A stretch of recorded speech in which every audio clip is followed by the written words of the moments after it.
Hello, hello. My name is Kim Addis. I am the president and founder of Frame of Mind Coaching, and you have just joined the Frame of Mind Coaching podcast, where we welcome leaders from all over the world to come onto the podcast and get coached live and in person.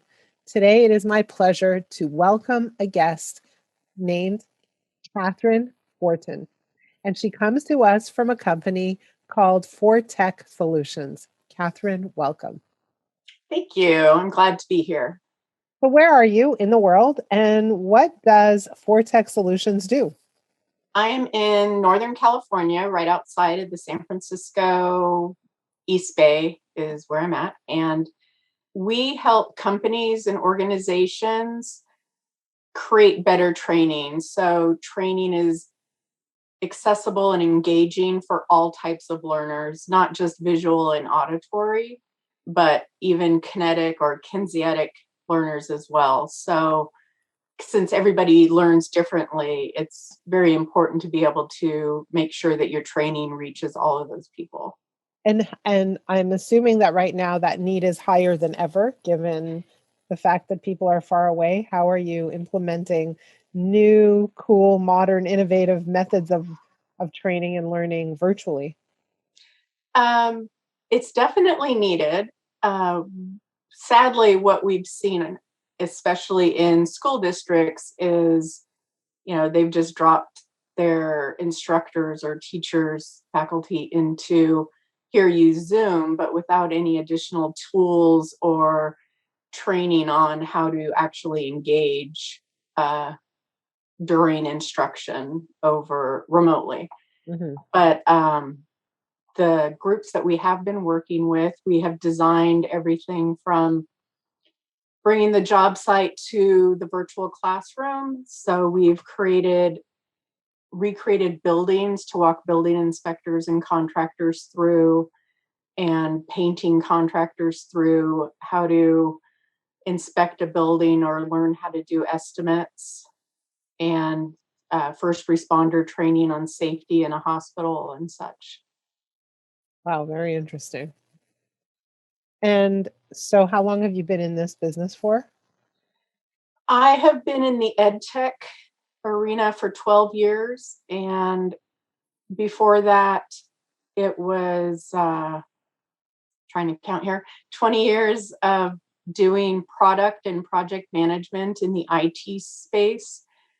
But one of my passions was making sure that everybody knew how to manage their system at the level that they wanted to. I had a pet peeve against computer consultants that would go in and hold on to knowledge so they couldn't be let go or fired. And I would come in saying, I'll give you the hit by the bus book. I'll train you on everything you want to know, whatever level that is. And so training has always been a very important piece of what's important to me. On top of that, I'm dyslexic and didn't know I was until my third year of college when I started failing. And that's when I learned I actually had a learning disability. And how was that addressed, or was it like, how did you manage? Well, somehow I worked the system and made it through to my third year. Right. But during the third year, I found out I was reading at a 7th grade level. And wow. They said if they had to put a label on it, it would be dyslexia. And then I started working with Disabled Student Services, and they retrained me on how to take notes and what I needed to do to combat the disability, to learn a little differently, to retain the information.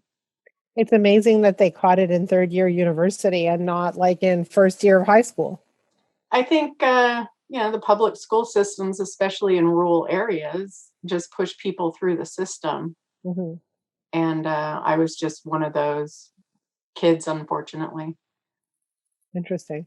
So where are you now in terms of what's going on? What is the challenge you want to share with us on today's podcast? I've been at, my business has organically grown after I was laid off and the company I was working for was bought out. Okay. And the president of that company continued to give me clients and refer me.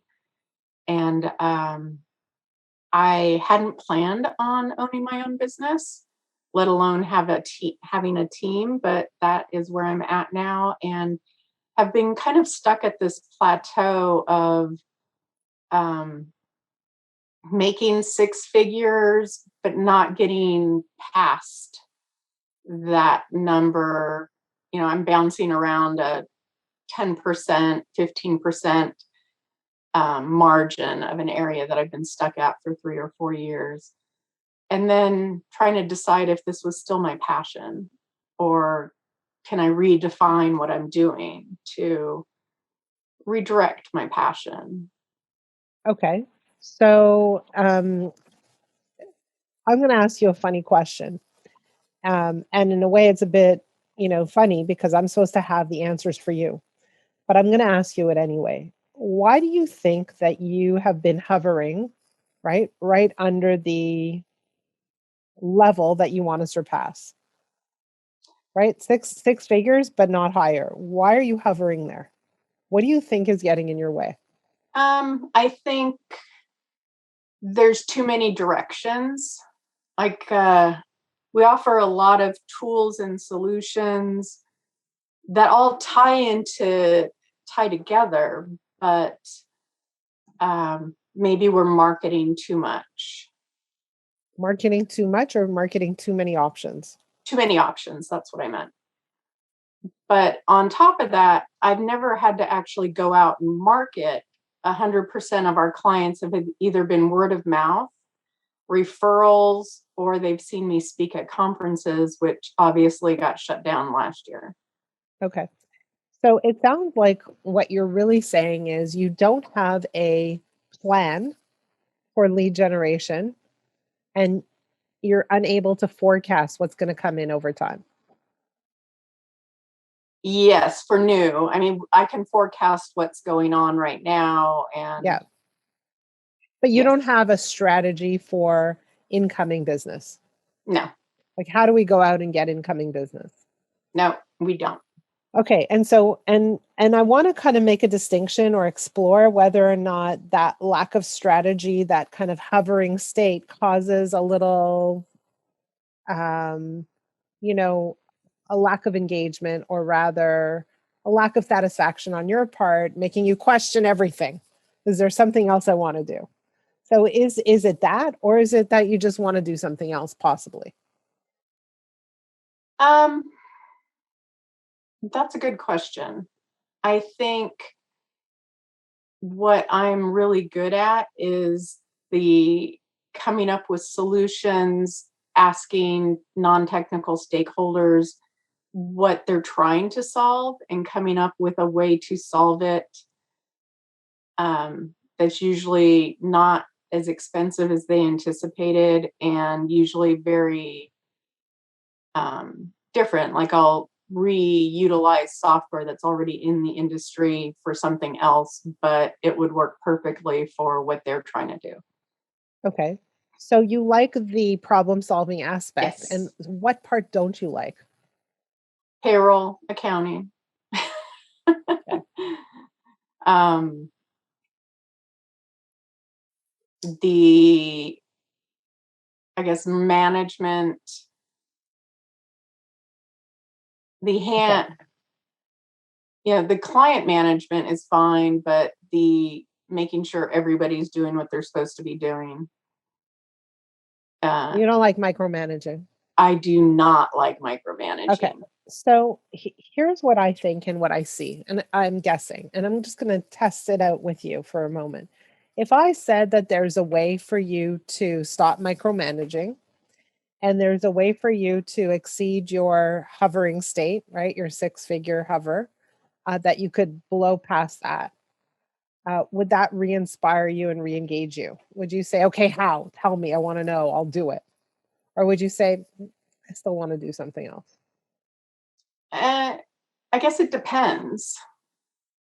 Depends on what. Depends on what it would be to get there, because money isn't necessarily my drive. No, I understand. Um, Like, here's what I suspect, and you can correct me if I'm wrong. Like, you kind of fell into your business. You're not necessarily, I don't think you've ever thought of yourself as an entrepreneur.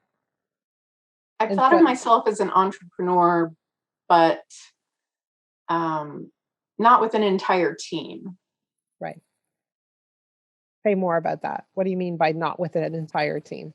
Like each person on the team has a specific niche, and depending on the project or the client, some of those people are on it and some of those are not, depending on what their niche expertise is. But when you say I see myself as an entrepreneur, but not with the entire team, what does that mean? I think it's easier to market myself and my set of skills and pick up contracts and projects and um, So high you see level your, solution architecture projects. so you see yourself as a practitioner as opposed to a company owner. A solution, yeah, yeah. Well, no, not necessarily. I Well, don't but know. that's how you're talking, and that's how you've spoken since the beginning of our conversation, which was kind of like, I fell into this business. It kind of sort of happened. I was let go, and then so I started getting work, and it kind of fell into my lap, and none of it was deliberate, if that makes any sense. That's correct. Okay. And so what you're seeing in terms of your revenues is exactly that. It's a result of no deliberation. And remarkably, you're doing fairly well, right? Like, it's amazing. You're doing great. So imagine if you decided to be deliberate about your revenues. If you said, okay, what we're going to do is we're going to create a system, and you're good at creating systems. We're going to create a system for the establishment of deliberate cash flows, of deliberate ongoing sales. Now, you said, we get clients when people hear me speak, but now there's COVID. And so that's not happening. I don't know. I'm speaking more now that COVID hit than ever before. That's me, right? But the question is that if and it's just one example, just a single example, that if you know that speaking brings in clients, then are you deliberately planning your speaking engagements so that every month, let's say you do 2 or 3 speaking engagements consistently? Is We're that happening? I'm trying to get back to that because that's where we were. Right. And so what I see that is possible for you, because you are a problem solver, and I can give you a million ideas to how to do this, but I don't think that's what you need. I think what you need is to say, yes, I can figure out this problem and think of this as a business as opposed to just me being a sole practitioner.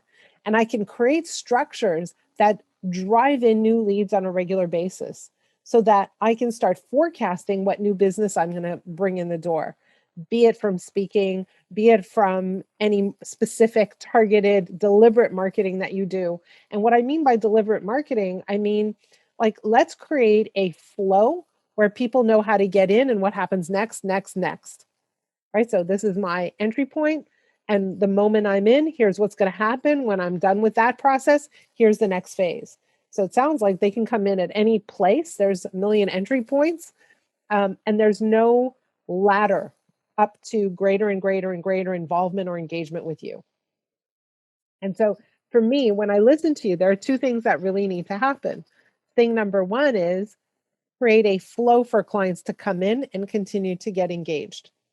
So first they start with this process. We do a needs assessment, and then we create a plan for their training. I don't know, I'm making it up, completely making it up, right? But step 1, step 2, step 3, step 4, and here are the costs. And at the beginning, it's really low risk, really low cost, really easy to get engaged. And as they gradually get more involved, perhaps the cost goes up, but they're more and more comfortable because they trust you more and more, and they live with you for a long term. But the second piece of it is to create a system for an expectation of what's going to lead to greater and greater leads for you. So whether it's, okay, we have to submit, I'm making up numbers, 20 speaking engagement proposals a month, so that we know we're going to get 3 of those. If we get 3 of those on a monthly basis, we know that from those 3, we're going to get 5 leads, etc. Right? We're doing the math. It's a math problem. And so what you haven't done is say, this is my business. I'm going to be deliberately growing it. I'm going to create systems not only for helping my clients, which I'm really good at, but I'm going to be the client, right? And I'm going to look at Mm-hmm. my business as a problem that I get to solve. Okay. That's an interesting way to look at it. Right, because you have the answers. If you look back at where did all our clients come from, there's a lot of indicators of success. The problem is that very often a lot of entrepreneurs don't tap into those indicators of success, and they keep trying new things. But if you look back and say, okay, our last 20 clients came from here, here, here, and here, what systems can we build to support the increase of those kinds of customers coming in the door? It becomes a lot less hard, a lot less difficult. So in my Mm-hmm. case, I know my clients come from several sources, podcasts that I do, these podcasts that, right? So podcasts where I'm a guest, podcasts where I invite people onto the podcast and they get exposed to us and our coaching. I do a lot of speaking engagements and we get a lot of referrals from our past clients. But those are our four primary sources of leads. And now we're working on a fifth, which is, uh, ads, digital ads, which historically have always failed for us. And we're trying to learn how to do them better.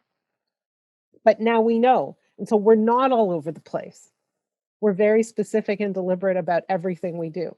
And for you, it's a matter of, okay, so how do I just structure this? And actually, that's really within your wheelhouse, it sounds like. Mm-hmm. It should be. Well, but it is. That's the key, right? You're doing it for all of your clients. And Mm-hmm. so the question is, how do I do it for myself here? Right. And so my question for you is, does this conversation make you want to go back and try that on? Or does this conversation make you say, geez, I don't want to do that. I want to go do something else? And I think that's important because it sounds like you're at a place in your life where you're evaluating what comes next for me. Yeah, I definitely am. And, I don't, when you're in your 20s, there's a lot more energy to get a whole lot more done. Well, when you're over 50, there's not, but you have more experience and expertise. So it's shifting towards experience instead of energy. Yes. And, you said something before. You said, I don't want to do payroll accounting and micromanagement.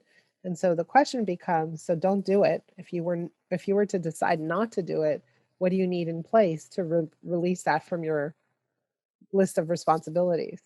And if you did release that, would you feel better about your work? I have been doing some of that. I've hired a bookkeeping company, and my business project manager, business manager is back from maternity leave and is finally starting to ramp up her hours again. Perfect. So that's the other piece is, uh, always looking at the things that you can offload, but also looking at the things where you're getting the most joy, the most inspiration, the most satisfaction, and handing those along to other people. Because Mhm. the more space you create, the more energy you get. And, it sounds like what you're saying is a lot of the things that are on my plate are not energizing. And so that's, Correct. to me, that's a signal that says, let's look at all the things I'm doing and let's decide what I still want to do and what I'm, really determined to give up. Hmm. Right. And that kind of thinking allows you to grow as a business. Okay. I hope that was helpful. I think it was. That's a very interesting way to look at it. Good. I'm glad. For those of you who are listening, a lot of times when we're in our businesses, when we're working hard, we have a lot of responsibility on our plates. We get tired sometimes, especially when we're a woman and we're 50 years old. That would be me. All right. And so we want to think about what we want to do next and sometimes decide to move away from what we're doing into new things. But sometimes it means looking at what we're doing and how we're doing it and making some small tweaks. Number one, it's being really deliberate about what we want to achieve and creating systems to achieve those things. And number two, it's by offloading a lot of the tasks that someone else could easily do and bringing in the right talent to take over those tasks where we are ready to give it up and say, I'm done with that. So I hope that was valuable for you, Kathryn. I hope it was valuable for our listeners. For those of you who are listening, if you have a challenge that you want to share on the podcast, please reach out to me. I'd love to have you on as a guest. My email address is kim@frameofmindcoaching.com. If you have a challenge that you want to discuss, but maybe not so much on a podcast, please reach out to me as well. My email address is kim@frameofmindcoaching.com. Kathryn, thank you so much for being my guest today. Thank you so much. I appreciate this. It's been great to be your guest.